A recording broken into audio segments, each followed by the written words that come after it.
Purihin po ang Panginoon. Naayong buntag sa tanan, magandang umaga po sa ating lahat. Sa ating pong mga kapatid dito sa Carmen, good morning po. At sa akin pong mga kapamilya, sa aking nanay, sa aking mga kapatid sa Australia at sa aking kapatid na si Jehan. Kamusta na po kayo? Magandang umaga po sa inyong lahat. Purihin po ang Panginoon. At sa biyaya po ng Panginoon, tayo po ay sa kabila na tayo ay malayo, ay tayo ay nakakabahagi sa programa po ng church. Diba ang morning devotion. Napakahalagang bagay po na atin pong maunawaan na tayo bilang tayo ay mga mananampalataya. Nangangailangan tayo ng paglingap ng Diyos sa pamamagitan ng pananalangin. Purihin ang Panginoon. Kaya sa umagang ito, bago tayo lumuhod at mamagitan sa Panginoon, tayo muna po ay magbumulay ng salita ng Panginoon. Ngunit bago doon, sandali muna tayong manalangin. Mapagpalang Diyos, pagindapatin mo po ang iyong mga salita na aming sasilitain. Batid namin ang iyong banal na Espiritu ang tutulong sa amin upang aming lubos na maunawaan ang iyong banal na kalooban. Pagpalain mo po ang bawat isa sa amin sa pangalan ng aming Panginoong Hesus. Amen and amen. Purihin po ang Panginoon. Praise the Lord. Kahapon po atin pong tinalakay sa salita ng Diyos ay ang pagiging matibay kay Kristo. Nangangailangan po na tayo ay maging matibay sapagkat marami po tayong mga pagdadaan ng mga tiisin sa paglilingkod. At ito ang ating maging malaking bahagi na tayo ay maging matagumpay sa anumang mga pagtitiis na ating mararanasan. Purihin ang Panginoon. Kaya sa umagang ito, ang ating pagbubulayan ay ang bahagi ng pananalangin upang tayo ay maging matagumpay sa pagtitiis sa paglilingkod. Ang sabi po dito sa aklat ng Pilipos 1 ang talata ay 29. Ganito ang sabi, sapagkat sa inyo'y pinagkaloob alang-alang kay Kristo, hindi lamang upang manampalataya sa Kanya, kundi upang magtiis din naman alang-alang sa Kanya. Purihin ang Panginoon. Kalakip ng ating pananampalataya ay ang mga pagtitiis sa paglilingkod. May dalawang uri ang pagtitiis. Maaaring ikaw ay nagtitiis bunga ng kahirapan sa iyong kasalanan. O ikaw naman ay nagtitiis bunga ng pagganap mo ng kalooban ng Diyos. Kaya may mga kababayan tayo ngayon dahil sa pinabayaan nila ang kanilang sarili o dahil sa kasalanan ay nagtitiis sila ngayon sa kahirapan. Kaya yung mga nalulong sa ipinagbabawal na gamot, nalulong sa mga sugal, nalulong sa mga masasamang gawa, may kapanahunan na aanihin nila yan sa kahirapan. Pero tayo bilang tayo ay nagtitiis para sa paglilingkod, tayo naman ay mag-aani ng buhay na walang hanggan. Purihin ang Panginoon. Kaya ang payo ng Panginoon sa aklat ng 2 Timothy 4 verse 5, ngunit ikaw ay magpigil sa lahat ng mga bagay. Magtiis ka ng mga kahirapan. Gawin mo ang gawa ng ibanghilista. Ganapin mo ang iyong ministeryo. Kaya sa paglilingkod, hindi tayo exempted sa mga pagtitiis. Purihin ng Panginoon. Nandyan yung tinatawag na self-denial. Sabi ni Apostol Pablo sa Aklat ng Gawa, hindi ko minahal ang aking sarili, nawari ito'y mahalaga. Maganap ko lamang ang kalooban at ang ministeryong tinanggap ko sa Diyos. Kaya sa paglilingkod sa Panginoon, upang iyong lubusang magawa ang gawa ng Diyos, may mga bagay na tayong isasantabi. Of course, siyempre, unang-una ang ating sarili. Diba? Sapagkat hindi tayo makapaglilingkod sa Diyos, sa dalawang Diyos. Ano yun? Yung Diyos na sa kalangitan, na makapangyarihan sa lahat, at of course, ang ating sarili.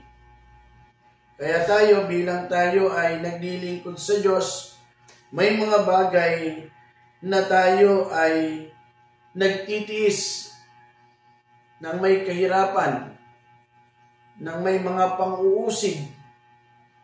Pero ganun pa man, tutulungan tayo ng Diyos. Purihin ang Panginoon. Sabi nga dito sa aklat ng 2 Timothy 1 verse 12, dahil dito'y nagtiis din ako ng mga bagay na ito. Gayon may hindi ako nahihiya, sapagkat nakikilala ko yaong aking sinasampalatayanan at lubos akong naniniwalang siya'y makapag-iingat ng aking ipinagkatiwala sa Kanya hanggang sa araw na yaon. Purihin ang Panginoon. Sa panahon ng pagtitiis natin, sa panahon ng mga kahirapan, alang-alang sa paglilingkod sa Diyos, ang Diyos din ang tutulong sa atin. Purihin ang Panginoon. Bakit? Sapagkat ganyan tayo ipinagmamalasakit ng Diyos. Ganyan tayo tinutulungan ng Panginoon upang tayo ay hindi mahiwalay sa pag-ibig ni Kristo. Kaya tayo bilang tayo ay mga mananampalataya, hindi tayo pahadlang upang tayo ay maihiwalay. Sabi nga sa aklat ng Roma 8 ang talatay 35 hanggang 37, sino ang maghihiwalay sa atin sa pag-ibig ni Kristo? Ang kapigatian o ang kahapisan o ang pag-uusig o ang kagutom o ang kahubaran o ang panganib o ang tabak? Hindi, kundi sa lahat ng mga bagay, tayo'y higit pa sa mapagtagumpay sa pamamagitan niyaong sa atin ay umibig. Purihin ang Panginoon. Kahit sa panahon ng kapigatian, sa panahon ng kahapisan, sa panahon ng pag-uusig, sa panahon ng kagutom, sa panahon ng kahubaran, o maging ng panganib, yung umiibig kay Kristo, hindi magpapatinag. Purihin ang Panginoon. Ito ay mga tiisin. Pero isang bagay ang ating tinitiyak, na tayo ay tutulungan ng Diyos. Purihin ang Panginoon. Praise the Lord. Gaya ng mga pagtitiis ni Job. Nakita natin kung paano nabuhay si Job nang siya ay subukin. Ang sabi sa aklat ng Santiago 5 ang talatay 11, narito tinatawag nating mapalad ang nangagtitiis. Inyong nabalitaan ang pagtitiis ni Job at inyong nakita ang pinangyari ng Panginoon kung gaano ang lubos na pagkahabag at pagkamaawain ng Panginoon. Kaya si Job ay nakaranas ng maraming pagtitiis sa kanyang sinapit sa buhay. Pero ang Diyos nahahabag. Ang Diyos ay naaawa. Purihin ang Panginoon. Bakit? Sapagkat sa sandaling panahon, tayo din ay pasasakdalin ng Diyos. Tayo rin ay pagtitibayin ng Panginoon. Ang sabi sa unang Pedro 5, ang talatay 10, at ang Diyos ng buong biyaya na sa inyo'y tumawag sa kanyang walang hanggang kaluwalhatian kay Kristo, pagkatapos na kayo'y makapagbatang sandaling panahon, ay siya pa rin magpapasakdal, magpapatibay, at magpapalakas sa inyo. Purihin ang Panginoon. Kaya mga minamahal, salamat sa Diyos sapagkat tayo ay nasa kanyang iglesia. Sapagkat tayo ay nasa pananampalatayang tunay. Na habang tayo ay maaaring nagtitiis alang-alang sa paglilingkod, Diyos din ang tutulong sa atin. Purihin ang Panginoon. Diyos din ang magpapasakdal sa atin. Diyos din ang magpapatibay sa atin. Ang sabi nga dito sa aklat ng Hebreo 10, ang talatay 36, sapagkat kayo'y nangangailangan ng pagtitiis upang kung inyong magawa ang kalooban ng Diyos, ay magsitanggap kayo ng pangako. Mga minamahal, ang pagtitiis ay laging naririyan. Mas maiging ikaw ay nahihirapan habang ginaganap mo ang kalooban ng Diyos, kaysa namang ikaw ay nahihirapan sa mga sakit bunga ng iyong kasalanan. Sapagkat habang tayo ay nagtitiis alang-alang kay Kristo, ay tatanggapin natin ang pangako ng Diyos. Paano lamang natin to malalagpasan? Ang sabi ng salita ng Panginoon, tumawag ka at ako'y sasagot sa iyo. Purihin ang Panginoon. Maaaring parang sa mga sandaling hindi na natin kaya, na parang bagang tayo ay nawawalan na ng pag-asa, na parang bagang gusto na nating sumuko. Ang payo ng Diyos, lumapit ka sa Kanya. Ang sabi sa aklat ng Mateo 10 ang talatay 28, o 11 ang talatay 28, ang sabi, magsiparito kayo sa akin, kayong lahat na nangapapagal at nangabibigat ang lupa, at kayo ay aking pagpapahingain. Mga minamahal, sa pananalangin, may panahon na tayo ay katatagpuin ng Diyos. May panahon na tayo ay tutulungan ng Panginoon upang sa ganun ding kapamaraanan, matanggap natin ang pangako mula sa Panginoon.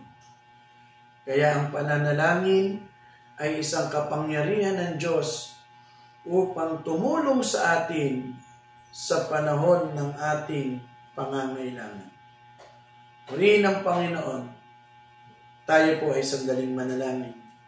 Mapagpalang Diyos, maraming salamat po sapagkat ang iyong biyaya ay sagana at sapat sa bawat isa sa amin. Dalangin namin, palagi mo kaming gabayan, tulungan at samahan. Pagpalain mo ang mga kapatid sa dakong ito ng Carmen. Palagi mo silang pagtibayin sa kanilang mga paglilingkod. Maging ang aking mga kapamilya, ang aking nanay, palagi mo siyang tulungan at palakasin sa kanyang mga karamdaman, pagkaloob ang kagalingan. Maging sa aking mga kapatid na nasa Australia, palagi mong lingapin, Panginoon, ang kanilang mga paglilingkod. Samahan mo sila sa kanilang mga paghahanap buhay at ipagkaloob mo sa kanila, O Diyos, ang kanilang mga kahilingan. Maging kay Jean, pagpalain mo siya, Panginoon, at tulungan. Palagi mong ipagkaloob sa kanya, O Diyos, ang iyong biyaya at pagpapala. Maraming salamat po, Panginoon. Pagpalain mo ang bawat isa sa amin. Sa iyo po namin ipinagkakatiwala ang lahat. Sa pangalan ni Jesus. Amen. Purihin ang Panginoon. Muli, isa pong mapagpalang umaga po sa inyong lahat at salamat po sa inyong pakikisama sa amin sa pang-umagang pananalangin. Tayo po ngayon ay luluhod na, tayo ay mananalangin sa Panginoon. Purihin ang Panginoon.